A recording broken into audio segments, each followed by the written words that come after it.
So my name is Vinod Subramaniam, and I am the rector magnificus of the Vrije Universiteit Amsterdam. In Harry Potter terms, I am the Albus Dumbledore of my university. What that means basically is I'm essentially the chief academic officer. And in the US, that would be the provost. But you know, in European systems, it's a bit different. You know, so it's sort of vice chancellor equivalent.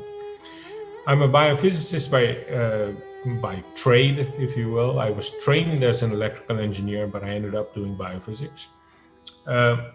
One of the reasons why I think the Zero project is very interesting and important is it actually goes back to really understanding the origins of zero, not only as a concept, but as a numeral, as a number. But what I find fascinating about it, in fact, there's a couple of things I find fascinating about it. One is, what is the philosophical concept of zero? You know, nothingness. Coming from India myself, the notion of emptiness and nothingness, you know, the philosophical equivalent of zero, if you will, is fascinating. And from a mathematical perspective, if you think about the reciprocal of zero, so 1 divided by 0, it's infinity. So, you know, how does that come about? And, you know, that's something that I'd love to get my head around.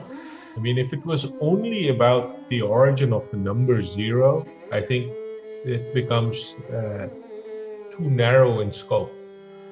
And it's interesting in itself. It has real, you know, from question of the history of science or history of mathematics is very, very interesting.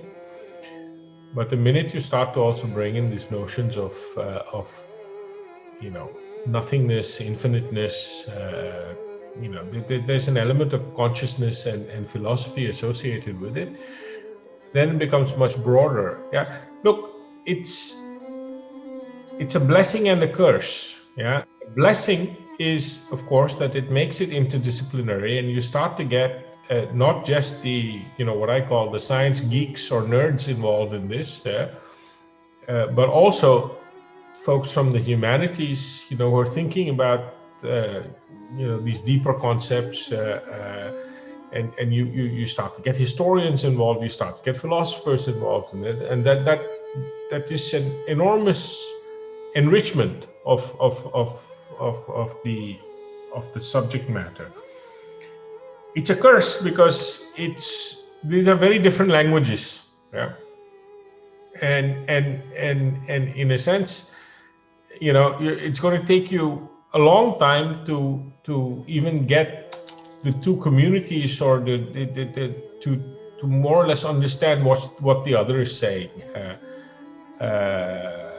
Let alone the notion of different perspectives, you know, coming from whether it's Eastern perspective, Western perspective, or within the spectrum of Eastern perspectives that are, you know, whether it's an Indian perspective or a Chinese perspective versus a Greek or Roman or whatever. So, you know, I mean, it's complicated.